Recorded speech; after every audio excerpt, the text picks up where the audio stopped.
Salut les amis, je suis avec vous aujourd'hui en essayant un nouveau micro qui s'appelle Firu, si je me souviens bien, de la marque Trust. C'est un pote qui me l'a vendu parce qu'il trouvait qu'il avait un volume trop faible, alors j'espère que chez moi il n'aura pas un volume trop faible. En réalité il en aura certainement un, mais je vais le monter. Et je suis avec vous pour parler de mon avis sur le premier tome de Harry Potter, de J.K. Rowling. Évidemment, tout le monde sait que Harry Potter est J.K. Rowling, parce que Nolwenn me l'a demandé. Sinon, je pense que j'en aurais pas parlé, parce que je l'ai déjà lu je ne sais pas combien de fois, et que j'avais pas spécialement envie de le relire, et c'était pas au programme tout simplement, puis aussi parce que des tas de gens en ont déjà parlé, et que je ne pense pas être la personne la plus calée dans le domaine, contrairement à Stephen King, où j'adore et où je m'y connais quand même pas mal. Je dirais qu'en Harry Potter, j'ai des amis qui sont vraiment beaucoup plus spécialisés, qui écrivent des fanfics dessus, qui sont capables de vous sortir vraiment des détails, si vous leur dites qui est le prof de telle matière ou qui est tel élève, un nom complètement random, ils sont capables de vous dire tout ce qu'il y a à savoir sur lui, etc. Je ne suis absolument pas dans ce cas. Moi j'ai lu Harry Potter environ 3 fois, donc voilà, je suis pas non plus une personne qui connaît rien, et j'ai trouvé ça sympa sans plus. Donc je peux vous donner mon avis, mais si vous êtes ultra fan d'Harry Potter, je pense pas que ce que j'aurai à en dire sera extrêmement satisfaisant pour vous. Et d'un côté, si vous aimez pas Harry Potter, vous risquez de vous dire Après, je sais pas s'il y a vraiment des gens qui aiment pas Harry Potter. Alors, j'ai l'impression que le monde quand même se divise plutôt entre les gens qui connaissent pas, et qui du coup s'imaginent que c'est ridicule mais sans savoir ce que c'est, les gens qui adorent, et les gens comme moi qui disent ouais Harry Potter ça va, c'est cool ouais, mais qui sont relativement indifférents. Donc voilà, j'ai pas l'impression qu'il y ait des gens, vraiment une communauté de gens qui détestent Harry Potter. N'hésitez pas à me dire si vous pensez que c'est le cas. Alors en commentaire général, ce que je peux vous dire, c'est que moi, à l'origine, je faisais partie des gens qui méprisaient Harry Potter parce que j'en avais une mauvaise opinion. Alors à l'origine, c'était quand j'étais ado. Donc quand j'avais, je sais pas, 15 ans par là. Parce que tout ce que je savais d'Harry Potter, c'était ce qu'on entendait à la télé, où on voyait des enfants qui disaient « Ah, moi, Halloween, je me suis déguisée en Harry Potter, et puis moi, j'ai pris un balai, et puis oui, mais... » Donc je me disais, bon, voilà, Harry Potter, c'est un truc pour les enfants de 5 ans, mais forcément, la télé fait ça avec tout, en fait. À chaque fois que vous voyez un truc aux informations, ils vous parlent que des côtés négatifs ou des côtés ridicules, et vous avez l'impression que tout a l'air con, donc rien de très intelligent, mais j'étais jeune donc je savais pas encore, et du coup je connaissais des gens qui lisaient Harry Potter et je me disais je les comprends vraiment pas, je comprends pas l'intérêt, mais bon ils font ce qu'ils veulent, on a tous nos petits trucs, après tout moi il y a un an avant je jouais encore au Playmobil, et puis moi j'adorais Pokémon et j'aimais pas qu'on se foute de ma gueule sur Pokémon, donc je me suis jamais foutu de la gueule des gens qui aimaient Harry Potter, mais dans ma tête je les méprisais quoi, je me disais mais Harry Potter, c'est comme si je disais que j'étais fan de Winnie l'ourson à 16 ans, quoi. Je voyais ça comme ça. Donc voilà, et en fait, il se trouve que ma cousine, qui était fan d'Harry Potter, ma cousine dont j'étais proche quand on était très jeune, avant 10 ans environ, et où on s'était éloigné dans l'adolescence, parce qu'elle était devenue plus féminine, etc. Et donc du coup, par exemple, vis-à-vis de Pokémon, elle m'avait donné ses Pokémon en me disant écoute, je peux pas les garder parce que j'ai honte, j'ai pas envie que mes amis les voient et tout. Donc ça vous donne une idée. Du coup, moi, j'avais décidé qu'on n'avait plus rien à se dire. Et en fait, on a décidé quand même de passer des vacances ensemble pour essayer de voir si on partageait quand même encore des trucs et de passer un bon moment, quoi, un été. Et pendant ces vacances-là, elle m'a dit ouais, franchement, Harry Potter, c'est trop bien. Moi, j'étais en mode m'en fous d'Harry Potter, quoi.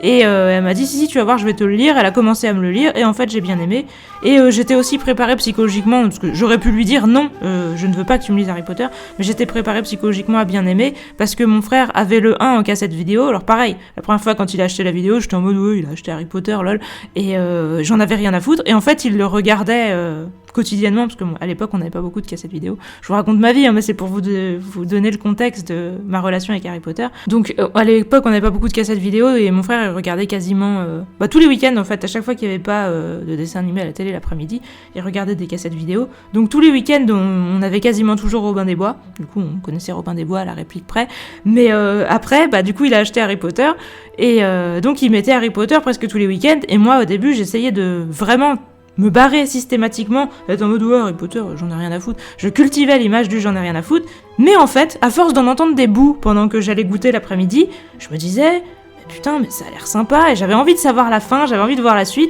et un jour où mon frère était pas là, j'ai pris la cassette et j'ai été la regarder dans ma chambre, et je me suis dit, mais en fait c'est sympa Harry Potter. Et du coup, j'ai été voir le 2 au cinéma, Et donc il me semble que ma cousine m'a lu le 1 un peu après ça, un peu après que le 2 soit sorti au cinéma et que je l'ai vu au cinéma. Et donc bon, je me disais Harry Potter, bon j'avoue c'est sympa, mais je pensais quand même pas lire les livres. À l'époque la lecture, moi je m'en foutais. Hein, je vous ai dit que j'ai commencé à m'intéresser à la lecture par moi-même avec Stephen King, donc en lisant Cimetière, donc à 17 ans. Et du coup, là, j'avais 16 ans, donc je m'en foutais encore. Les seuls livres que j'avais lus dans ma vie, c'était les livres que ma mère me lisait quand j'étais enfant. Donc là, j'étais à un âge où ma mère m'en lisait plus vraiment, et où moi, j'en lisais pas non plus par moi-même. Et du coup, voilà, c'est ma cousine qui m'a lu le tome 1 d'Harry Potter. Et donc, elle me le lisait en trouvant ça drôle et en se marrant sur les répliques drôles, etc. En mettant des intonations, en s'arrêtant là-dessus et en se tapant des délires. Et donc, j'ai rigolé avec elle et vraiment, ça a été un délire, entre guillemets, partagé de la semaine de vacances qu'on a passé ensemble. Et j'ai passé un bon moment, ça m'a fait plaisir. Et après, j'ai continué, donc j'ai demandé à ma mère de me lire le tome 2 pendant qu'on était en vacances ensemble. Ma mère, ça l'a pas trop dérangé au départ, elle avait peur de se faire chier, mais finalement, elle trouvait que c'était sympa. Et finalement, du coup, elle m'a lu aussi le 3... Elle m'a lu jusqu'au 4. J'ai lu le 5 en anglais, traduction de l'anglais. Ce que je veux dire, je l'ai pas lu en anglais, je suis nulle en anglais. Mais en traduction française de l'anglais, où du coup il y avait tous les noms anglais, etc. Mais le texte était en français, et c'était avant sa sortie. Et après j'ai lu le 6 et le 7. Je crois que le 7 aussi, j'ai dû le lire en traduction des fans avant qu'il sorte réellement, ou un truc comme ça. Mais bon... En tout cas, 5, 6, 7, je les ai lus par moi-même. Voilà, et du coup, Harry Potter, en fait, de base, comme je vous dis, voilà, je m'en foutais un peu. Je les ai vus, j'étais en mode, en fait, c'est pas si mal. Et puis après, voilà, j'ai ma cousine et plusieurs personnes de ma connaissance. Comme je vous disais, j'ai des amis qui écrivent des fanfics dessus.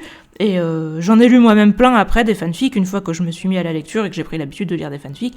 Donc, globalement, j'aime bien, mais j'ai jamais été comme certains qui ont plein d'objets Harry Potter chez eux, qui connaissent tout au millimètre près. Moi, j'étais en mode, ouais, c'est un truc sympa, sympa normal, quoi. Je peux pas dire sympa sans plus, plutôt sympa avec plus, mais c'était pas jusqu'à un truc que je trouvais vraiment, vraiment génial. Et les choses que j'aimais dans Harry Potter, c'est pas les directions vraiment qu'il a pris, parce que moi, vous savez que je tripe surtout sur les trucs sombres. C'est pas pour rien, justement, si le 2, c'était mon préféré. Ce que j'ai bien aimé, c'est quand on avait l'impression que Harry allait peut-être passer un peu du côté obscur, ou qu'en tout cas, il avait des pouvoirs qui faisaient un peu flipper les autres, etc. Et voilà, j'ai tripé sur le fourche-langue, je me suis mise à parler fourche-langue dans mes rêves, etc. Enfin, voilà, il y a eu tout, je me suis tapé pas mal un délire par rapport à ça. Donc évidemment, je suis Serpentard à fond. Et du coup, la direction qu'a prise l'histoire ne m'intéressait pas plus que ça. Et à part apprendre l'origin story de Voldemort, où évidemment j'aime bien Rogue, je suis pas en mode team full méchant. Les Serpentards, quand ils sont sympas, je les aime bien aussi. Mais j'avoue que y a plein de trucs que je trouve trop faciles, trop naïfs, ou qui m'intéressent pas plus que ça. Et globalement, le 7 m'a pas vraiment plu. Donc j'ai jamais spécialement eu envie de le relire. Du coup, si je le relis, ce sera la première fois que je le relirai. J'ai vraiment pas aimé la fin, donc j'ai jamais eu le courage de me retaper la saga depuis. Parce que j'ai lu les premiers tomes plein de fois. Pour le coup, je les ai relus, je pense, à la sortie du 5, peut-être à la sortie du 7 aussi, peut-être pas à la sortie du 6, je sais plus. Mais en tout cas, les premiers tomes, je les ai lus 3-4 fois, ça c'est sûr. Mais les derniers, je les ai pas relus. Oui, j'ai pas aimé la fin de l'histoire, et en fait, j'ai lu des fanfics qui inventaient la fin avant qu'elle sorte, que j'ai trouvé mieux que la vraie fin. Notamment la fameuse fanfic de Miss Teigne, je me rappelle plus comment elle s'appelle, mais vous verrez ce que je veux dire si vous la connaissez, qui faisait le tome 6 et le tome 7... à la place de J.K. Rowling, et j'ai vraiment adoré ces fanfics. Et il y a vraiment beaucoup de fanfics Harry Potter qui sont extrêmement cool et que j'aime beaucoup mieux que les livres originaux. Donc encore une fois, je pense que les gens qui tripent sur Harry Potter, c'est surtout pour l'univers, même si on va pas dire que J.K. Rowling elle est mauvaise écrivaine ou qu'elle écrit mal, mais son histoire elle est assez basique et en fin de compte elle a posé des bases. C'est un peu comme Tolkien pour les gens qui sont fans d'Heroic Fantasy. La plupart des gens qui sont fans d'Heroic Fantasy vénèrent Tolkien, alors que moi, j'aime pas. Je vous le dis honnêtement, j'en ai rien à foutre de Tolkien, j'ai lu Le Seigneur des Anneaux, je me suis fait chier. Alors que j'adore l'Heroic Fantasy, mais moi j'aime bien l'Heroic Fantasy d'aujourd'hui. J'accroche pas au Seigneur des Anneaux, et du coup... après je déteste pas encore une fois, mais j'ai dû lui mettre genre 5 sur 10 ou un truc du genre quoi à l'époque. Donc c'est pareil, si vous me demandez un jour ce que je pense du Seigneur des Anneaux, vous risquez d'être déçus. Mais du coup Harry Potter, j'admets que l'univers est cool, et je comprends vraiment qu'on puisse en être fan, même si je vais peut-être vous décevoir... sur le plan du fanservice, parce que je ne vais pas me rouler par terre toutes les 5 minutes, et je vais vous dire tout ce qui me plaît pas, et j'aurai certainement des trucs à dire. Alors, résumé, s'il y a des gens encore dans le monde qui savent pas de quoi parle Harry Potter. Alors, c'est un enfant dont les parents sont morts, qui vit chez son oncle et sa tante, qui se vantent d'être des gens normaux, totalement normaux, et qui ont un fils qui s'appelle Dudley, et qui est vraiment un bully con et insupportable. Et donc, Harry, c'est un gamin dont ses parents adoptifs le font dormir dans le placard sous l'escalier, son frère adoptif le maltraite, etc. Bref, il a une vie de merde. Et on va lui dire que, en fait, il est inscrit à l'école des sorciers et qu'il peut y aller, donc ça va changer sa vie, et il va pouvoir montrer qui il est vraiment, être enfin heureux, découvrir tout un univers fantastique, etc. Et apprendre donc comment ses parents sont réellement morts, qu'il y a Voldemort, le méchant ultime, qui les a tués et qui pourrait potentiellement revenir, et tout un tas de choses comme ça, donc voilà, des complots dans l'école, et puis sinon, il y a apprendre comment fonctionne la magie, l'école, les petits histoires entre élèves de différentes maisons qui sont rivales entre eux, évidemment il va avoir son rival qui va le faire chier, ses amis à l'école, etc. Histoire, on est sur un point de vue à la troisième personne, et ce que je me suis rendu compte en le relisant, je crois que je me l'étais déjà dit peut-être à la deuxième lecture, mais en fait, le début de Harry Potter, de la manière dont c'est écrit, ça fait extrêmement conte, et ça fait conte humoristique. En fait, on sent vraiment que c'est un livre qui apprend au premier degré pour les jeunes et au deuxième pour les adultes, et c'est extrêmement décrit d'un ton détaché et avec beaucoup d'humour. Donc c'est vraiment agréable à lire, mais on s'attend pas à ça parce que je pense que la première chose qu'on pense quand on pense à Harry Potter, c'est un peu combat épique entre des sorciers, voilà, il y a un grand méchant, il y a un héros, etc. Et en fait, ça devient ça au fil des tomes, mais ça commence vraiment pas comme ça. Au début, on a vraiment l'impression de lire quelque chose avec un ton très léger et quasiment que de l'humour. Et c'est vraiment vers, je dirais, le dernier tiers du livre qu'on arrive dans quelque chose de sérieux.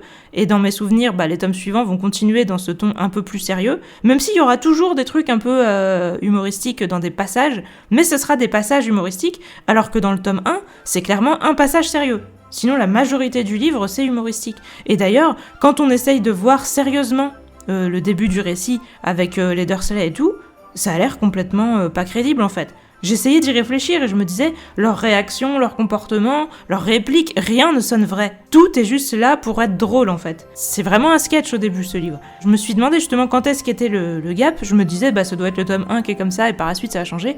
Mais non, c'est vraiment au moment du miroir du Riséd, alors je vous le dis, vous allez peut-être me dire oui c'est un spoil, mais qui ne connaît pas Harry Potter, de toute façon je vous dis pas ce que c'est ce moment. Le moment du miroir du Riséd, ça change un peu de ton et après la fin du récit est plus en mode... quête, quelque chose d'un peu épique avec un méchant et tout, mais avant on est vraiment sur un truc c'est principalement humoristique quoi, et ça peut paraître étonnant et c'est intéressant je trouve, et c'est un truc que je suis pas sûre d'avoir vraiment relevé la première fois. Après la première fois je l'ai lu sans trop me poser de questions aussi hein. Et puis ce que j'ai vu aussi c'est comment l'auteur un peu nous manipule, parce que au début en fait, moi je trouve que par exemple les Dursley ils sont pas si horribles que ça, vous me direz ce que vous en pensez hein, mais il y a des choses vachement pires, en fait, aujourd'hui, quand je me rends compte, lire des livres d'histoires d'enfants battus, maltraités, tout ce que vous voulez, on peut citer des centaines d'exemples d'enfants qui ont eu des vies plus merdiques que Harry Potter, parce qu'il dort dans un placard sous l'escalier, ou parce que lui, on lui fête pas son anniversaire alors qu'on fête celui de Dudley, ou des trucs comme ça. Enfin, en fait, ces problèmes, ils sont pas si terribles que ça. Et du coup, le fait qu'on en fasse 3 tonnes sur à quel point les Dursley sont horribles, le fait que Hagrid, quand il arrive chez eux, je sais pas, il les insulte, il leur parle mal, il les menace et il me fait pousser une queue de cochon à Dudley et tout, ça paraît un peu horrible quand on y réfléchit objectivement. Ça paraît un peu disproportionné en fait. Et on a vraiment l'impression qu'ils sont là juste pour qu'on les déteste, et c'est vraiment des victimes en fait les Dursley. Et je m'en rends compte si j'essaye de prendre l'histoire comme quelque chose de réaliste. Mais en fait, elle est vraiment pas écrite pour être prise comme ça, et je me suis dit en fait on enfonce des portes ouvertes parce que le livre s'appelle Harry Potter à l'école des sorciers, ça va être lu par des jeunes qui ont envie de voir de la magie, du merveilleux, des choses épiques, etc. et qui ont envie qu'on les fasse rêver et tout. Alors au début on nous dit les Dursley ils aiment la normalité, ils détestent tout ce qui sort de l'ordinaire, la magie, il faut jamais en parler, Harry il faut absolument qu'il soit normal, ils font tout pour que les lettres ne passent pas dans la maison alors que nous on a envie qu'elles passent, on a envie que Harry il y aille à l'école des sorciers, c'est écrit sur le livre, on se dit c'est là-bas qu'il va se passer des trucs intéressants, et tout le livre nous tease en mode il va se passer des trucs de ouf dans le monde des sorciers, etc. Et donc forcément nous on se dit les Dursley ils nous font chier donc on les déteste avec Harry, mais en fait ils font pas des choses si horribles que ça. Et quand on nous dit Harry genre il mange la glace que Dudley n'a pas voulu, sauf qu'après Hagrid il lui offre un gâteau sur lequel il s'est assis. Est-ce que vous pensez qu'il y en a un qui est vraiment mieux que l'autre en fait? Mais évidemment, Hagrid, on l'aime bien parce qu'il vient du monde magique. Ouais, en fait, c'est comme ça qu'on manipule un peu les gens, quoi. On s'arrange pour nous mettre du côté d'Harry et nous faire détester les Dursley, parce que c'est évident que c'est ce qu'on va faire. Si quelqu'un s'était mis avec les Dursley au début du livre, il aurait certainement été très mal à l'aise en les lisant, en lisant l'histoire. Mais personne ne lit Harry Potter s'il pense comme les Dursley. Et en réalité, quasiment personne ne pense comme les Dursley, en fait. Enfin, c'est une caricature, ces gens-là.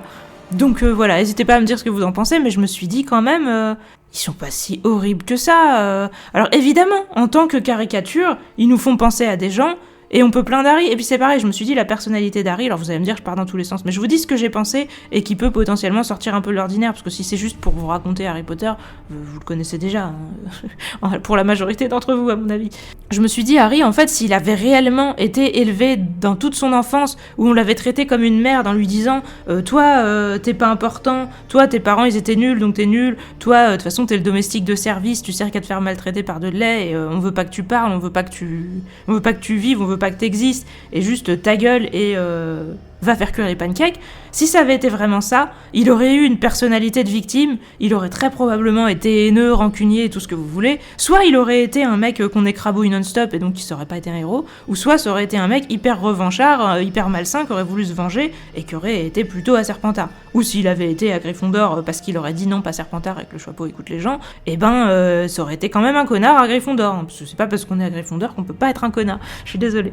Et du coup, il aurait probablement été méprisant avec les autres, ou voilà, ça se serait ressenti dans sa personnalité. Alors que là, Harry, il a une personnalité totalement normale. En fait, quand il vous dit on fête pas mon anniversaire, etc., il se comporte totalement comme juste un enfant à qui on a refusé un jouet ou un truc comme ça. Il est là juste en train d'attendre que ça aille mieux. Mais les gens qui ont réellement été traités comme des sous-merdes toute leur vie, ils sont pas juste là en train de faire oh là là, c'est dommage, et puis d'attendre que quelqu'un vienne leur dire voilà, moi je suis la famille parfaite, moi je suis le mec sympa, je vais te donner la vie d'un enfant random où t'auras des cadeaux, t'auras des amis, t'auras une vie normale entre guillemets, et où toi t'es en mode ouais, ça y est, je revis et tout. Bah non, en réalité la maltraitance psychologique, parce qu'évidemment les Dursley c'est que de la maltraitance psychologique, mais c'est pas pour autant que ça a aucun effet. Ça aurait dû modifier sa personnalité. Et là ça l'a pas fait. Alors vous allez peut-être me dire oui, mais il est quand même en mode vous êtes sûr que c'est pour moi, etc. Quand on lui offre des trucs, il est quand même en mode oh là là, j'ai jamais passé un aussi beau moment de ma vie. Oui, mais en fait on a l'impression qu'il a rien vécu avant, je vous dis réellement. Les gens ne sont pas là en train juste d'attendre d'aller mieux quand ils ont eu des vies de merde. Ça les a forgés. Même si vous allez me dire, il y a des gens qui ont des enfances malheureuses et qui sont très sympas, oui.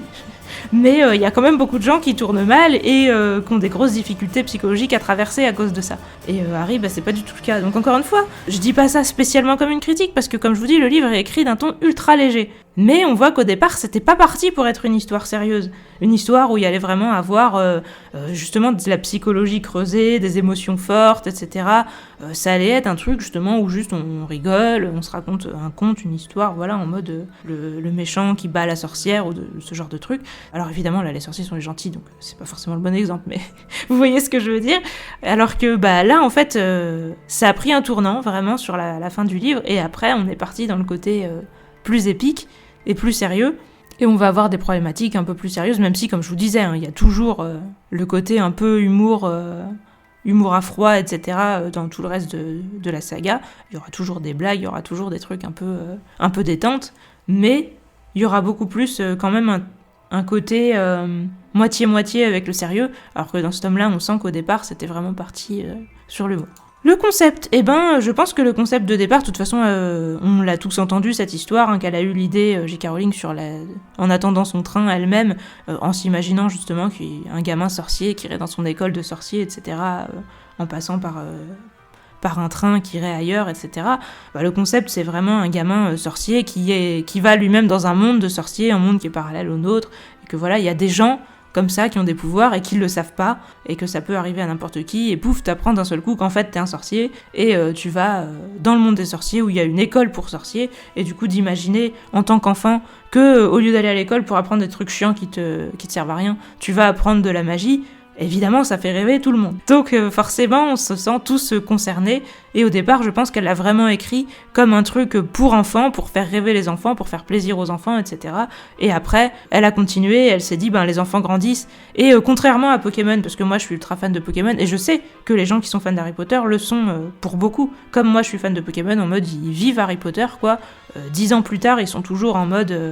pareil, à se dire oui, moi je suis de telle maison, et à parler des professeurs, des cours, des machins. Enfin, il y a plein de gens qui font des espèces de jeux de rôle, entre guillemets, Harry Potter sur des forums ou quoi. Il y a plein de gens qui écrivent toujours des fanfics et en lisent toujours, etc. aujourd'hui. Il y a plein de gens qui achètent plein de trucs de produits dérivés Harry Potter et tout. Donc voilà, il y a des jeux vidéo Harry Potter, bon voilà. Si vous avez envie d'être fan d'Harry Potter aujourd'hui, vous pouvez toujours. Et puis il y a toujours les films, les animaux fantastiques et tout ça que j'ai jamais vu et j'ai vraiment pas le courage de m'y intéresser. Voilà, il y a toujours des trucs sur Harry Potter quand on a envie d'être fan de l'univers, et donc je sais bien que pour certaines personnes, c'est toujours un truc de ouf aujourd'hui. Voilà, ce que j'allais dire, c'était que comparé à Pokémon, où on est parti sur un truc pour enfants, et où ils ont hésité, à un moment, ça se remarque dans la saga que voilà, enfin dans la saga, si je peux dire la saga Pokémon, mais dans la licence, ça se voit qu'à un moment, ils ont hésité, est-ce qu'on fait un truc un peu plus adulte, ou est-ce qu'on reste pareil en se disant que les enfants vont se renouveler. Ils sont partis sur le principe que les enfants allaient se renouveler, ça marche bien, et le pire, c'est que les adultes comme moi, on est toujours là, on se dit, c'est pas grave, on va faire nos fanfics sombres sur l'univers de Pokémon, et on continue à kiffer. En fin de compte, Harry Potter, l'autrice, elle a vraiment pris le parti de faire grandir sa saga avec les enfants qui l'ont découvert quand ils étaient jeunes, et du coup, la saga Harry Potter, elle est devenue de plus en plus adulte au fil des tomes, et c'était cohérent avec le héros qui grandissait. Alors que Sacha ne grandit pas. Il y a un choix, et je trouve qu'effectivement, c'est certainement mieux d'avoir fait comme Harry Potter a fait, même si moi je suis plus Pokémon que Harry Potter. Et malheureusement, comme je vous dis, je trouve pas que ce soit hyper bien réussi. Je trouve qu'il y a plus quelque chose d'extrêmement révolutionnaire, marquant, qui sort de l'ordinaire et tout, dans ce premier tome, que dans les derniers, où j'ai juste l'impression de voir une saga épique un peu lambda, comme il y en a plein. Mais on est content parce que c'est Harry Potter et que l'univers d'Harry Potter est cool. Mais c'est juste parce que c'est l'univers, honnêtement, enfin moi je trouve. Mais après, comme je vous dis, ça a évolué, je pense, au bon rythme avec les gens qui ont vraiment découvert le premier tome quand ils avaient 10-12 ans ou quoi, et qui ont pu grandir avec la saga, forcément, s'ils ont eu les tomes suivants, quand eux-mêmes ils grandissaient, il y avait quelque chose de jouissif à lire ça. Je suis sûre que oui, et c'est extrêmement immersif et c'est extrêmement cool. Moi, j'ai pas vécu ça, parce que comme je vous dis, j'ai découvert le tome 1 et le tome 2 en même temps quand j'avais 16 ans. J'étais déjà beaucoup plus âgée, du coup, que Harry. Et après, quand j'ai lu les autres, alors vous allez me dire le tome 7, du coup, s'il a 17, moi que j'avais, je sais pas, 19 ou un truc comme ça, il y avait pas tant de différence. Je pense que je lisais déjà des trucs beaucoup plus sombres que ça et tout, donc ça m'a pas tellement hypé. Le concept, c'est un enfant qui grandit dans le monde des sorciers et qui du coup apprend des trucs de sorciers, et où tout le monde, en étant petit, va se dire « Ouais, c'est trop bien, j'aimerais trop être à sa place, vivre dans un monde où on fait de la magie, c'est trop bien. » Déroulement de l'intrigue, comme je vous disais, il y a au début... un peu le quotidien chez les Dursley, ensuite il reçoit sa lettre, il y a le moment, chemin de traverse, fourniture, on rentre dans l'univers magique un peu petit à petit, et après l'école, on se fait des amis et des ennemis, on rencontre les profs, on voit les différentes matières, et puis après l'élément perturbateur, forcément il va y avoir... des choses louches qui se passent dans l'école, et il va falloir enquêter pour savoir qui fait ça, et si c'est grave, et réussir des défis pour arriver à résoudre ce problème.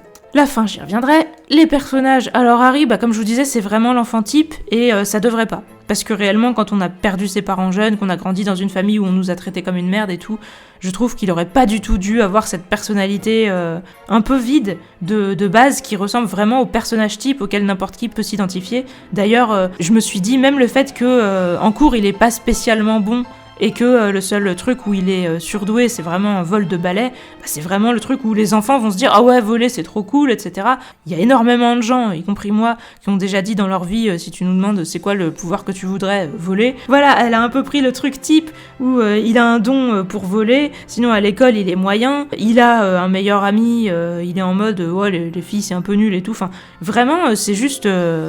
l'enfant type de 10 ans, alors que, comme je vous dis, avec la vie qu'il a eue, ça devrait pas être aussi lisse, en fait. Enfin, ça aurait dû être beaucoup plus compliqué pour lui de s'intégrer, d'avoir des amis, etc. Là, en fait, ses seules difficultés, c'est « Oh là là, t'es célèbre alors que tu connais pas le monde de la magie et ça te tombe dessus d'un coup, etc. » La question, c'est vraiment de savoir aussi qu'est-ce que ça fait de grandir 10 ans dans une famille qui te traite comme une merde. Et ça, c'est un truc qui est pas du tout évoqué en fait, et le personnage ça le touche absolument pas quoi, c'est vraiment juste oh là là le pauvre, et puis on passe au truc suivant. Et je trouve ça dommage. Et du coup, le personnage d'Harry, dans ce tome, c'est juste le gamin auquel vous êtes censé vous identifier si vous avez envie, vous, d'aller dans le monde magique. Et voilà, il est juste vide. Alors oui, il a perdu ses parents et donc il veut revoir ses parents. Et il est triste par rapport à ça. Il y a une petite profondeur entre guillemets par rapport à ça. Mais n'importe qui voudrait revoir ses parents s'il les a perdus ou en savoir plus ou ce genre de truc. Enfin, on reste vraiment sur un truc mais basique au possible. Ron, c'est vraiment le meilleur ami basique aussi parce qu'il est juste sympa. Il est marrant. Il a plein de frères, ouais. Ça c'est sûr que c'est une de ses caractéristiques et du coup il y a plein de blagues par rapport au Fred, oui. J'allais dire aux frères Weasley et du coup forcément j'ai dû penser à Fred et George et donc il y a plein de blagues par rapport au Fred. Au fait qu'il a plein de frères et qu'il a des trucs de récup, etc. Enfin c'est juste... Le meilleur ami aussi, un peu type, il est juste super sympa avec Harry. Il envoie chier ses ennemis et il lui présente les choses. C'est un peu un perso aussi qui permet de présenter le monde de la magie en mode je la présente de manière amicale et pas en mode donnage de leçons. Hermione, c'est la madame je sais tout. Je trouve ça cool qu'au début ils l'aiment pas et qu'après ils vont se lier à elle alors qu'au début, de la manière dont c'est écrit, on a l'impression que c'est un personnage négatif qui est chez les Gryffondor, Hermione en fait. Elle est juste chiante et en fait après elle devient cool. Je suis même pas sûre que J.K. Rowling avait prévu que Hermione devienne cool quand elle a commencé à écrire son livre. Peut-être que oui, parce que d'un côté, on peut se dire que c'était aussi pour préparer justement le fait qu'en général, les petits garçons, ils ont pas trop envie de jouer avec les filles, traîner avec les filles ou quoi que ce soit, et puis qu'en fin de compte, après, en grandissant, ça arrive. Mais je me dis que ça aurait pu mettre plus de temps à arriver. Après, là, c'est un peu artificiel la manière dont ça arrive, mais bon. Encore une fois, comme je vous dis, c'est pas un livre qui a prétention à essayer d'être réaliste ou de passer des messages profonds ou quoi que ce soit, donc peu importe. Donc évidemment, Drago Malfoy, ou moi, je me disais que je l'aimais bien quand j'étais jeune, parce que moi j'aimais bien tous les méchants quand j'étais jeune. Hein. Alors aujourd'hui aussi, mais ce que je veux dire, c'est qu'aujourd'hui, je le trouve quand même un peu basique et quelconque. Il est juste arrogant, et puis c'est sa seule caractéristique quasiment, quoi. Après, forcément, ça se développera un peu par la suite. En tout cas, il fait penser à tous les gamins insupportables, parce que c'est pareil, Harry, c'est le héros type auquel vous êtes censé vous identifier, et en tant que gamin type, vous avez forcément quelqu'un qui vous emmerde, quelqu'un qui vous vanne, qui vous dit des trucs méchants, qui essaye de vous faire des coups en douce, etc. Je veux dire, on en a tous connu. Et du coup, voilà, Drago Malfoy, c'est celui qui fait ça pour Harry. Histoire qu'on se dise, oh là là, il est insupportable ce gars et tout. Ça reste encore une fois très basique. Alors après, il y a des trucs que j'aime plus, justement, Dumbledore. Je trouve que ça commence encore une fois à devenir plus profond à la fin, quand, encore une fois, avec le miroir de Riséd, quand il nous dit que lui, dedans, il se voit avec une paire de chaussettes et que la narration nous dit que Harry pense que c'est peut-être pas la vérité qu'il est en train de dire. J'espère bien que c'est pas la vérité, mais c'est ça qui rend le personnage de Dumbledore cool. C'est qu'en fait, c'est un des personnages qui fait le mieux le pont entre ce côté humoristique léger et le côté grave, sérieux, épique, etc. Parce que Dumbledore, on sent qu'il a un potentiel d'être un mec classe, mais au premier abord, il fait le mec papy rigolo, quoi. McGonagall, moi je la trouve super cool. C'est vraiment un personnage que j'aime beaucoup. Le fait qu'elle soit hyper sérieuse et que du coup elle est complètement incompréhensible pour Harry, et quand elle l'emmène en mode tu vas t'inscrire dans l'équipe de Quidditch et qu'il croit qu'elle va la punir et tout. Elle est vraiment bien cette scène en mode quiproquo de oh mon dieu, qu'est-ce qui va me tomber sur la gueule, et en fait c'est pour une récompense. Quand on la connaît et qu'on la relit en sachant où ça va, ça fait sourire, c'est un peu mignon, mais on se dit quand même oh là là, comment elle nous balade, l'autrice a essayé de nous faire ses blagues, mais encore une fois elle nous donne ce qu'on a envie de voir, parce qu'on n'a pas envie qu'Harry soit renvoyé, on n'a pas envie qu'Harry vive des trucs négatifs et tout, et on est en mode oh non, et puis quand on apprend que c'est bien, on est en mode ouh, et en fait tout ce livre est comme ça, on est avec Harry en train de vivre des trucs pas cool, on est en mode oh non, puis à chaque fois au dernier moment on a des bonnes surprises et on est toujours en mode content, quoi, mais elle fait en sorte qu'on attende les choses, qu'on les espère, etc. avant de nous les donner. Là j'ai bien pris le temps entre guillemets de m'en rendre compte dans sa manière d'écrire, à chaque fois qu'elle fait en sorte qu'on ait vraiment envie du truc avant de nous le donner, quoi, parce que c'est bien, et je pense que c'est ça aussi qui fait entre guillemets qu'un livre marche. Si ce qui se passe est complètement imprévisible,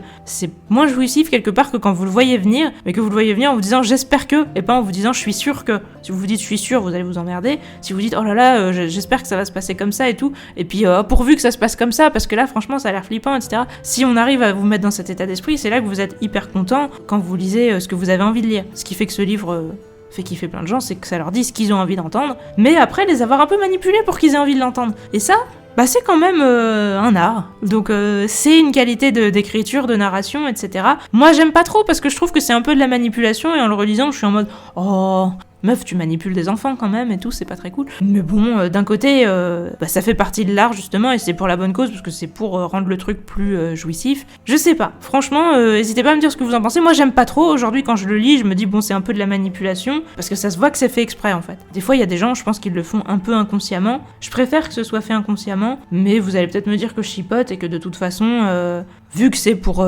émerveiller des enfants. Mais voilà, c'est un peu comme le Père Noël et tout ce genre de trucs. Moi, j'aime pas qu'on mente aux enfants, donc j'aime pas trop qu'on se serve un peu de la naïveté des enfants pour...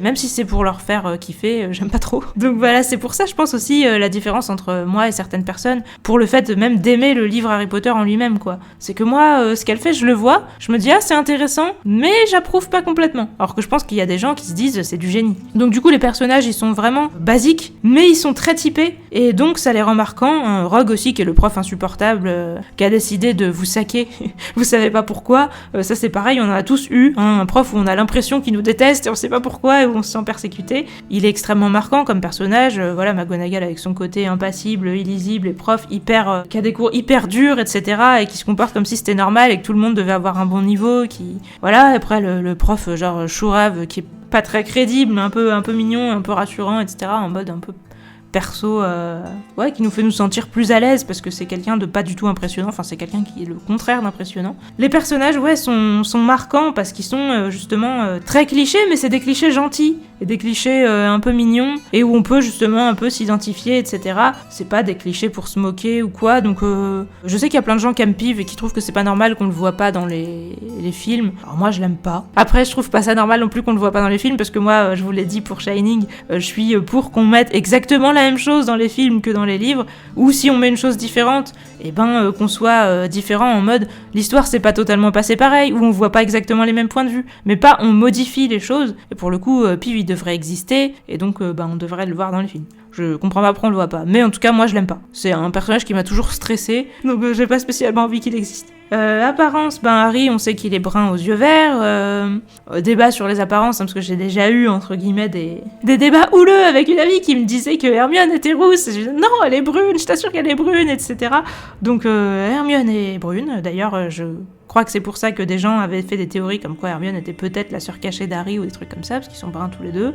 Et ils ont tous les deux des problèmes de cheveux en bataille. Ron, évidemment, est roux. Ses frères, ils sont pas forcément tous roux, d'ailleurs. Hein. Je sais plus lesquels sont roux et lesquels ne sont pas. Je sais que Ginny, elle est rousse aussi. Mais Percy, je crois pas qu'il soit roux. N'hésitez pas à me dire, hein, si vous vous souvenez, si Percy est roux. Et les jumeaux, je suis pas sûre qu'ils soient roux non plus. En tout cas, j'ai pas le souvenir que ça a été mentionné. En tout cas, les apparences sont souvent mentionnées et elles sont quand même assez souvent marquantes. Donc, c'est un point plutôt positif, même si on passe vite dessus. On a des images mentales. Alors, évidemment, je suis aidée à avoir des images mentales parce que j'ai vu les films. Mais je trouve que les livres sont quand même relativement bien descriptifs à ce niveau. Personnalité, je vous dis, c'est extrêmement basique, mais en même temps, on aura le temps de les développer sur les tomes suivants. Du coup, c'est pas spécialement un problème, et encore une fois, on était sur un côté conte, et c'est surtout l'univers qui est assez ouf. Donc les personnalités, c'est pas un point fort, et c'est aussi pour ça que moi je vais jamais trop accrocher à ça. Vous allez me dire, dans Pokémon, il n'y a pas beaucoup de personnalités. Non. Pokémon, c'est vraiment l'univers, encore une fois, qui me correspond. Ça peut pas s'expliquer des fois, c'est peut-être juste comme l'amour, ou voilà, c'est un truc, ça tombe à un moment de votre vie, et puis vous adorez ça, et vous pouvez plus jamais vous en détacher. Moi, voilà, je suis avec Pokémon. Je comprends que des gens soient avec Harry Potter, et j'ai aucun problème avec ça. Évolution, c'est au fil des tomes qu'on les verra. Sur le tome 1, la seule évolution, comme je vous disais, c'est après le miroir du Riséd où il y a un ton plus sérieux. Et l'évolution qu'il y a, c'est aussi l'évolution des relations entre les persos. Donc la relation par exemple avec Hermione, comme je vous disais au départ, qui part dans le négatif, et où finalement ils vont bien s'entendre sur la fin. Un peu par obligation, mais n'empêche. Non, sinon à part ça, il n'y a pas grand chose, parce que Harry, comme je vous disais, malheureusement, moi j'aurais préféré qu'on soit dans une histoire sérieuse, qu'on soit sur un personnage qui doive se remettre des maltraitances qu'il a subies, etc. Mais non, c'est pas le thème. L'univers et les créatures, c'est complètement le point fort de cette saga. S'il devait y avoir un seul point fort, ce serait ça. Pourtant, rien n'est complètement nouveau. Mais en fait, justement, le génie, entre guillemets, de J.K. Rowling, ça a été de prendre tous les trucs un peu fantastiques qui sont dans la pop culture ou la culture générale ou dans la fantasy, que ce soit dans la littérature ou dans ce qu'aiment les gens, dans un peu tous les univers, de prendre un petit peu de tout et de le populariser, de le réactualiser à la sauce d'aujourd'hui et d'essayer d'en faire quelque chose de cohérent. Le fait qu'elle essaye de rendre logique et de tirer des conséquences de choses qui, à la base, sont magiques et qui sont pas spécialement faites pour être logiques ou cohérentes, des logiques un peu justement de contes de fées. Elle essaye de leur mettre une logique applicable pour un monde qui pourrait potentiellement être réel avec des lois, où les choses sont supposées être cohérentes et où on cherche comment elles se passent et tout. Et c'est ça qui est rigolo, et d'ailleurs beaucoup d'humour est fait sur ce genre de choses-là, sur les conséquences qu'ont l'existence de certaines choses dans la magie, etc. Par exemple, le transplanage, alors là on en a pas du tout parlé dans le tome 1, donc je parle de choses extérieures, mais je veux dire, le fait qu'on n'a pas le droit du coup de transplaner dans Poudlard, elle a peut-être décidé après coup parce qu'elle avait pas parlé de transplanage à l'époque où elle avait écrit le tome 1 de Harry Potter, c'est tout à fait possible, mais ça paraît quand même cohérent, et en fait voilà, le fait de dire que c'est quand même quelque chose qui est réservé aussi qu'aux adultes, ben ça explique plein de choses, et c'est pas complètement incohérent, que du coup il faut un permis et tout, voilà, en fait c'est ça qui fait l'originalité de l'univers, et qui fait, je pense, que les gens aiment autant, c'est de mélanger justement des concepts modernes, comme l'idée d'avoir un permis, etc., les lois, etc. autour, les règles à respecter, et en même temps de parler d'un truc de téléportation complètement surnaturel, et ce genre. Pareil pour la poudre de cheminette ou ce genre de truc. Enfin, il y a plein de choses où vous prenez des concepts de base qui sont dans les contes et qui n'ont pas spécialement de logique et qui essayent pas d'en avoir, et là vous essayez de leur appliquer des règles, de vous demander comment ils fonctionneraient justement avec des règles logiques, et dans un univers où ces règles il faudrait les apprendre en cours, essayer de ne pas faire d'erreurs sinon ça aurait des conséquences désastreuses, etc. Ça c'est vraiment une super bonne idée en fait. Je sais qu'il y a plein de gens qui tripent sur oh là là, tel nom c'est une référence à tel truc, et puis on peut voir ce qui lui a donné l'idée de ça en voyant que c'est lié à tel concept et tout. Moi ça me fait pas triper du tout, parce que la plupart des noms, en fait ils sont transparents, et c'est assez facile à trouver, et tout est assez basique en fait. Et justement il y a des fois où moi j'étais limite déçue. Bon, encore une fois je parle d'un truc qui est pas dans ce tome. Sibylle Trelawney qui fait de la divination, Sibylle qui fait de la divination, en fait moi j'ai l'impression que tu me dis divination qui fait de la divination. Donc moi ça me fait pas triper. Et je sais qu'il y a des gens qui se tapent des trucs en mode oh, c'est trop stylé, voilà, parce que c'est une référence à ça et tout. Bah ouais, mais... Je sais pas, moi c'est comme si vous me disiez le boulanger il s'appelle Pain, ou voilà, je vous dirais je trouve pas ça très réaliste. Alors, encore une fois, Harry Potter ça a pas pour but d'être réaliste, mais... C'est un peu chelou, parce que vous dites, cette meuf, est-ce qu'elle a décidé de faire de la divination à cause de son prénom ? On saura jamais, hein, mais... Et tout est comme ça, en fait, parce que quasiment tous les noms et les prénoms et tout ça sont des références à des choses. Pareil, hein, vous allez me dire, Rémus Lupin, est-ce qu'il était destiné à être loup-garou, du coup ? Oui, tu spoil le 3, je suis désolée, hein, mais encore une fois, si vous êtes là, c'est que vous connaissez Harry Potter, merde. Et puis, je vous ai pas dit qui c'était. C'est vrai que je vous ai dit que c'était un loup-garou, alors que quand on le voit... Mais encore une fois, son nom spoil. Moi, quand j'ai commencé à lire le 3, vous m'avez dit Rémus Lupin, je me suis dit c'est stylé, mais du coup je pensais à un loup, et dès qu'on m'a dit il y a un loup-garou, j'étais en mode ah bah oui, c'est Rémus Lupin. Et il y a des gens qui trouvent ça stylé. Moi je trouve ça dommage, parce qu'en réalité c'est pas parce que vous appelez loup que vous allez vous transformer en loup. Enfin, et c'est comme les gens qui me disent que c'est drôle de, si vous avez un chien, que vous aimez Pokémon, de l'appeler Caninos. Moi ça me fait pas rire. Si vous avez un chien, vous l'appelez pas chien. Je trouve que c'est mieux de mettre des références plus détournées. Si Harry Potter c'est pareil, si on l'avait appelé si Harry ça avait voulu dire survivant ou cicatrice en forme d'éclair, j'aurais pas trouvé ça terrible. Alors que par exemple, si ça avait voulu dire courageux ou un truc comme ça, je veux bien, parce que c'est un truc un peu fourre-tout, et où finalement il va illustrer son nom, mais ça aurait pas été prévisible dès le début, et on aurait très bien pu faire l'inverse, un mec qui s'appelle courageux ou un nom qui fait référence à courageux et qui en fait est complètement lâche, et ça aurait pu être drôle. Mais sur des trucs assez génériques, pas sur des trucs ultra spécifiques. Logique et cohésion, on est sur une logique qui a pour but plus d'être drôle que d'être cohérente. Même si le fait justement que la magie essaye d'être logique, c'est aussi ça qui est drôle. Par exemple, quand on part du principe que les sorciers justement se font livrer leur courrier par hibou, le moment où le hibou tabasse à moitié Hagrid endormi, lui met des coups de bec et tout pour qu'il le paye, c'est drôle parce que nous, dans notre monde, c'est pas comme ça. Mais dans leur monde à eux, c'est pas supposé l'être. Mais pour nous, on se dit ah oui, effectivement, si tous les courriers étaient livrés par hibou, si le journal était livré par hibou, il faudrait bien que le hibou demande à se faire payer, quoi. Et donc pareil, quand les hiboux viennent livrer le courrier au petit déjeuner, on se dit ah c'est cool. Et en fait, du coup, ils balancent les lettres, les colis, etc. dans les plats et ce genre de trucs. C'est un peu drôle, et en même temps, c'est une conséquence logique du fonctionnement qui avait l'air cool sur le papier, mais qu'en fait, les conséquences concrètes sont plutôt chiantes. Et en fait, quand on y réfléchit, je sais pas vous, parce que on va se dire l'univers de Harry Potter, ça fait rêver, etc. Mais moi, il y a plein de trucs qui me donnent pas envie d'y être, en fait, dans l'univers d'Harry Potter. Il y a plein de trucs dangereux, chiants. Poudlard, on se dit c'est trop bien, il y a plein de passages secrets, etc. Mais les escaliers, qui vous font reculer, les couloirs qui se déplacent, etc. En réalité, ça doit être hyper chiant, vous imaginez, vous vous perdez tous les soirs, vous voulez monter au dortoir, et vous passez 1 heure à tourner en rond dans les couloirs et tout. Alors après, vous allez me dire qu'au bout d'un moment, ils arrivent à les connaître, et à s'y faire, et à s'habituer et tout.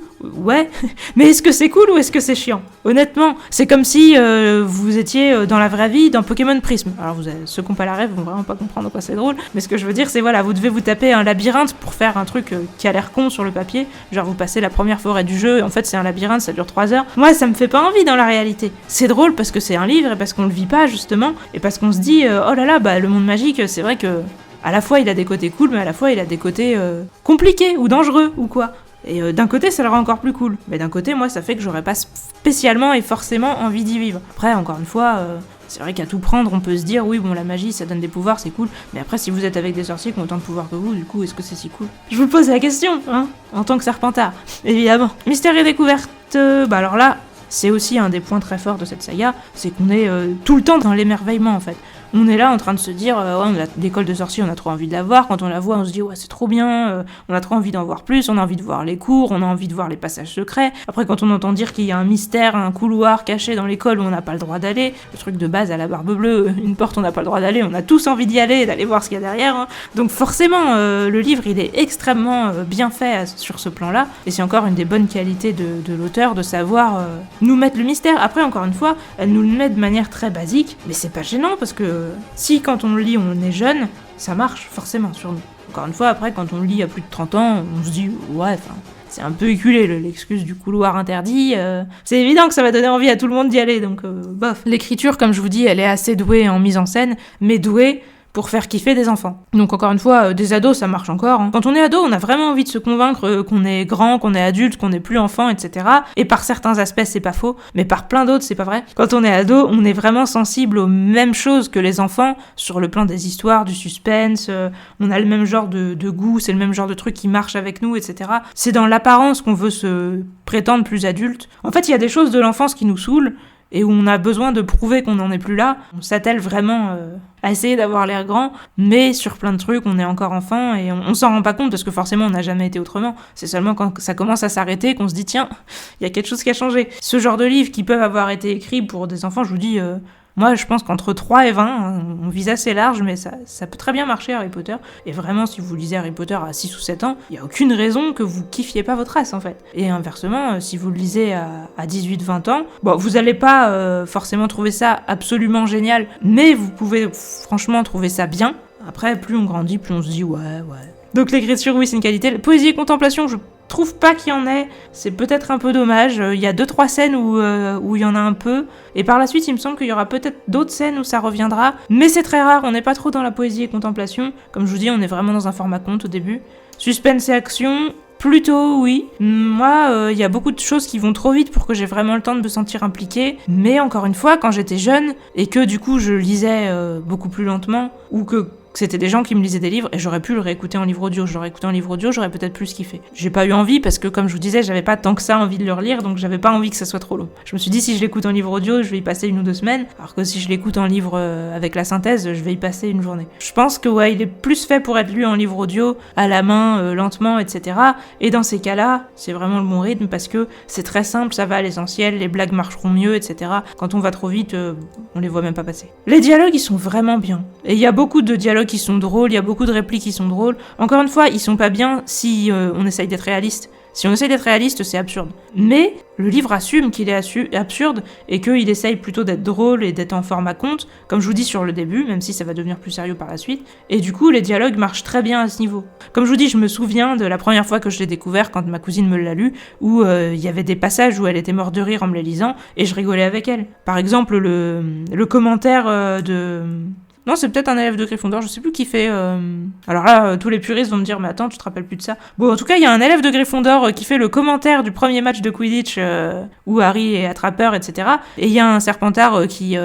c'est Flint d'ailleurs, je crois, c'est leur capitaine, qui frappe Harry ou qui faillit le faire tomber, enfin, qui fait un truc pas très fair-play, qui aurait pu être un peu dangereux pour Harry, où c'était son tout premier match et tout. Et le commentateur est en mode, oui, il l'a lâchement bousculé, et puis t'as la prof McGonagall, il fait, non, vous devez pas être partial. Il fait, oui, bon, d'accord, il l'a frappé violemment, enfin, encore une fois, c'est pas les mots exacts, mais c'est pour la blague de répéter le concept. Puis après, elle lui dit, bon, s'il vous plaît, un petit peu d'objectivité. Il fait, bon, d'accord, il a failli tuer l'attrapeur. Et je me souviens que ma cousine était morte de rire en lisant ça, et moi aussi ça me faisait rire à l'époque. Et là, quand je le lis avec un cerf-flèche bas, ça me fait à peine sourire parce que ça passe hyper vite et je suis pas concentrée là-dessus en fait, donc je m'en fous un peu. Il y a plusieurs passages comme ça où quand on les lit très lentement et qu'on prend le temps de s'arrêter dessus, on peut les imaginer et en rire. quand on le lit vite, etc., bon, ça marche moins. Crédibilité, réalisme, non, absolument pas, mais comme je vous dis, c'est assumé, ça essaye pas de le faire, donc c'est pas quelque chose de mal fait ou de bizarre. Originalité, côté marquant, oui, ça peut l'être, parce que voilà, il y a des répliques drôles. Je pense aussi au passage avec les centaures, avec l'on voit bien Mars ce soir, etc. Encore une fois, je me souviens qu'on en avait rigolé à l'époque, mais en fait, après coup, c'est pas forcément si rigolo que ça, et c'est là qu'on voit que le livre commence à devenir plus sérieux à partir de ce moment encore, parce que c'est aussi, pour éviter de répondre, c'est aussi une forme d'hypocrisie, en fait, le fait qu'il répète ça, au lieu de dire réellement les présages qu'il voit, qu'est-ce que ça veut dire, et d'essayer d'aider les humains en conséquence. C'est plus les persos que leur manière de parler qui sont marquantes, mais ça marche quand même assez bien. Les passages drôles, ils sont plutôt marquants, ouais. Note globale, alors là je suis sur un 6, mais à la première lecture j'aurais nettement mis 7, donc je vous dis les deux parce que je comprendrais que des gens soient sur 7. Pour moi en le découvrant, surtout en le découvrant en étant jeune, c'est plutôt normal d'être sur un 7, à 30 ans ou plus. Je suis pas convaincue que le 7 soit si évident. Je pense qu'on reste globalement sur un 6. C'est un livre qui se laisse lire, où on passe un bon moment, mais qui est assez quelconque et oubliable. Alors vous allez être choqués que je dise ça, mais voilà, moi j'ai plein de sagas qui me hype beaucoup plus que ça. L'univers, c'est un truc qui cumule tout. Donc effectivement, quand c'est une des premières sagas qu'on découvre, et qu'on a l'impression, oh mon dieu, il y a tout ce que j'aime là-dedans, c'est comme si je mangeais un repas où on m'avait préparé tous mes plats préférés, etc. Et où je faisais mes activités préférées, tous ces trucs-là, où on invitait mes meilleurs potes, etc. Vous passez la journée de votre vie, oui, c'est normal après que vous êtes marqué par cette saga, que vous adorez cet auteur, et je peux complètement le comprendre. Mais moi, c'est pas des choses qui me parlent plus que ça. Des univers fantastiques et tout, j'en connais plein d'autres. Alors à l'époque, j'en connaissais pas forcément tant que ça. En fait, voilà, à l'époque, ce qui m'avait marqué, et d'ailleurs ce qui me marque toujours aujourd'hui dans la vie, c'est justement le principe des maisons, parce que c'est pas quelque chose qu'on a en France, hein. Je crois qu'en Angleterre ça existe, mais pas chez nous. Donc les questionnaires en mode, toi tu serais dans quelle maison, toi t'es plutôt ceci, toi t'es plutôt cela, et de dire de quelqu'un, oh lui, ce serait trop un cerf d'aigle, ou ce serait trop un machin, bah ça c'est quelque chose qui m'est toujours resté, qui m'a toujours intéressé, et où j'en débat avec plein de gens depuis des années, et ça restera toujours un truc qui marche. Quand il y a des questionnaires, j'ai envie de les faire, quand il y a des choses qui concernent justement les maisons, et quand il y a des nouvelles fanfics ou quoi que je lis, à chaque fois j'ai le côté, bah ouais, dans quelle maison il va aller, comment ça va se passer et tout. Donc il y a plein de trucs par rapport à ça que je trouve fun, mais l'univers magique, juste le fait d'apprendre la magie à l'école et les créatures qui existent, etc., c'est des choses qu'on voit dans d'autres univers. Et donc, à part pour les fans hardcore qui apprennent les sorts par cœur, etc., globalement, c'est pas un univers qui a grand chose de spécial. Alors oui, il y a le côté, on se fait des duels de magie avec des baguettes et tout, ça oui, je trouve ça aussi assez stylé. Parce que l'air de rien, même si la baguette magique, c'est un accessoire classique du sorcier dans plein de fictions, il n'y a pas tellement ce côté. La baguette, c'est un peu l'arme de base du sorcier. En même temps, dans les autres fictions, le sorcier, c'est un archétype, on va dire, de personnage, alors qu'il y en a plein. Du coup, souvent, il y en a un seul. Donc s'il a sa baguette, voilà. Donc oui, d'ailleurs, j'ai trippé aussi sur les baguettes, à me demander quelle boîte de baguette j'aurais, quel ingrédient de baguette j'aurais, et à me demander sur plusieurs types de persos qu'est-ce qu'il aurait. Et c'est le genre de truc qui marche assez bien. Les baguettes et les maisons, moi, c'est les trucs qui me font tripper dans Harry Potter. À part ça, l'univers, comme je vous dis, les licornes, les dragons, tout ça, il y en a dans plein d'autres fictions. Vraiment, la plupart des autres choses, je trouve qu'il y en a dans plein d'autres fictions et que ça fait pas tant kiffer que ça. Alors après, il y a le côté école, mais le côté école, bon, ça marche bien quand on y est et que du coup, on s'identifie. Mais aujourd'hui, il y en a plein. Alors vous allez me dire, Harry Potter a très probablement été innovateur dans ce domaine. C'était une super bonne idée. Mais du coup, maintenant, je pense qu'on en trouve aussi certainement des mieux. L'attachement émotionnel, je le comprends. J'ai aucun problème avec ça. Mais moi, je le ressens pas plus que ça. Je suis attachée à Harry Potter comme un truc parmi d'autres et pas comme un truc exceptionnel où j'ai un rapport affectif particulièrement fort avec. Sur ce, je vais spoiler.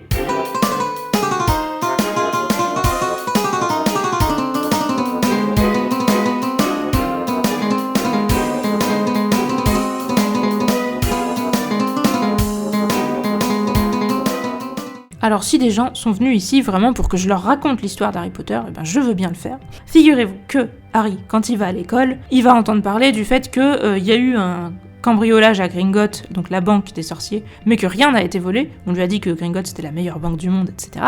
Il se dit c'est terrible, qu'est-ce qu'il y a eu? Et puis il finit par faire le rapprochement que quand il a été avec Hagrid pour chercher de l'argent dans le coffre de ses parents, Hagrid a été retiré un objet, un unique objet, qui était dans une salle qui, en dehors de cet objet, était vide, et il se dit que ça correspond quand même bien au fait que, quand les voleurs sont arrivés, la salle était vide. Donc il se dit, en fait c'est Hagrid qui a été chercher la chose qu'on a essayé de voler, quelqu'un essaye de voler ce qu'Hagrid a été chercher, ensuite le couloir couloir interdit du 2e étage, ils vont aussi faire le rapprochement. Ils vont découvrir qu'il y a un chien à 3 têtes là-bas, donc ils se disent oula, c'est gardé, ça pue. Hagrid va échapper que ça a un rapport avec Nicolas Flamel, donc ils vont faire des recherches pour trouver qui est Nicolas Flamel. Ils vont ensuite le découvrir et savoir que c'est le mec qui a créé la pierre philosophale, donc ils comprennent que c'est la pierre philosophale qui est cachée là-bas. Ils sont persuadés que c'est Rogue qui veut la voler parce que Rogue sac Harry depuis le début de l'année et que pendant le match de Quidditch dont je vous parlais tout à l'heure, où Harry a failli tomber de son balai comme si son balai était ensorcelé par un mauvais sort ou quoi, ils ont vu que Rogue avait l'air de lancer un sort en direction d'Harry et donc ils se sont dit Rogue essaye de tuer Harry. Puis après ils ont vu aussi Rogue qui discutait avec Quirrell. Il parle justement du 2e étage, etc. Et comme Quirrell c'est un mec qui bégaye, qui a l'air tout frêle, tout fragile et tout, ils en déduisent automatiquement que c'est Rogue le méchant et que donc c'est Rogue qui veut passer dans le couloir et que c'est Quirrell qui est censé protéger le couloir. Alors qu'il va évidemment s'avérer que c'était l'inverse. Ils se disent qu'il faut absolument arrêter Rogue qui essaye donc de voler la pierre philosophale. Quand ils vont aller dans la forêt interdite suite à une punition parce qu'ils ont été dans la tour astronomique pendant la nuit pour ramener Norbert le dragon qui est né chez Hagrid à Charlie pour qu'il l'emmène en Roumanie. Alors là vous allez me dire oui là tu vas un peu vite mais bon, Hagrid a eu un dragon qui est né chez lui, il aurait adoré le garder mais on lui a dit que c'était pas une bonne idée parce que le dragon allait devenir plus gros que sa maison et allait tout cramer et c'est illégal les dragons dans le monde des sorciers. Enfin, c'est illégal d'en élever un chez soi, c'est pas raisonnable en fait. Donc ils ont décidé de le donner en cachette à Charlie, le frère de Ron, qui travaille justement sur les dragons en Roumanie. Ils l'ont amené la nuit à la tour d'astronomie, mais ils ont été grillés parce que Drago les a dénoncés. Du coup Drago s'est fait punir aussi, mais ils vont tous à la forêt interdite, donc Hermione... Harry et Drago. D'ailleurs, je sais plus pourquoi Ron n'était pas là-dedans. Ils vont à la forêt interdite et là-bas, ils découvrent que la personne méchante et mystérieuse boit du sang de licorne et tout le monde leur dit enfin, c'est surtout les senteurs qui leur disent que c'est horrible, que ça donne une demi-vie, qu'il faut vraiment être prêt à tout parce que bah tu vis avec la conscience que t'as tué un être pur, etc. Sur la conscience, donc il faut vraiment être une personne abjecte pour faire une chose pareille, boire du sang de licorne et tout. Bon, il se dit est-ce que c'est vraiment Rogue qui fait ça? Il se dit même plus que c'est pas forcément quelque chose d'humain, que c'est peut-être une créature et tout, là on commence vraiment à se poser des questions. Il continue de penser que Rogue veut voler la pierre, les examens passent, la fin de l'année arrive, Dumbledore se barre, Harry voudrait quand même prévenir Dumbledore en lui disant que Rogue va essayer de voler la pierre, mais quand il veut le faire, McGonagall lui dit que Dumbledore est déjà parti, donc ils décident eux d'aller au passage en se disant mais en fait c'était un plan de Rogue, il a fait partir Dumbledore en lui envoyant une fausse lettre du ministère de la magie pour pouvoir voler la pierre pendant qu'il sera parti, donc ils vont endormir Touffu après avoir eu l'astuce de la part d'Hagrid qui dit qu'il faut lui jouer de la musique.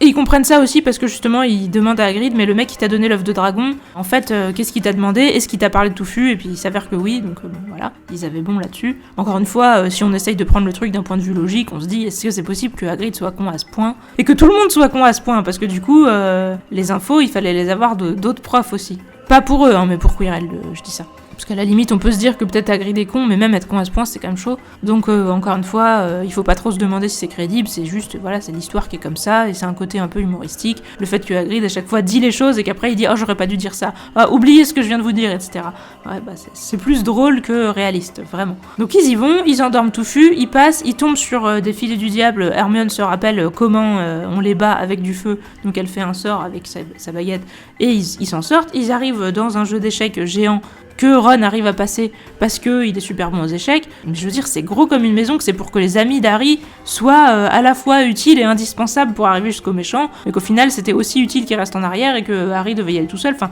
on a vraiment l'impression d'être dans un jeu vidéo scripté tellement c'est convenu ce qui se passe. Mais comme je vous dis, quand on est jeune, on s'y attend, ça nous dérange pas, on est là pour écouter une légende, donc avec les côtés clichés que ça implique, donc c'est pas forcément un défaut, mais quand je le lis avec mon regard d'aujourd'hui, où moi je suis quelqu'un qui suis assez à cheval sur le réalisme, je me dis mais en fait Harry Potter niveau réalisme c'est 0 quoi.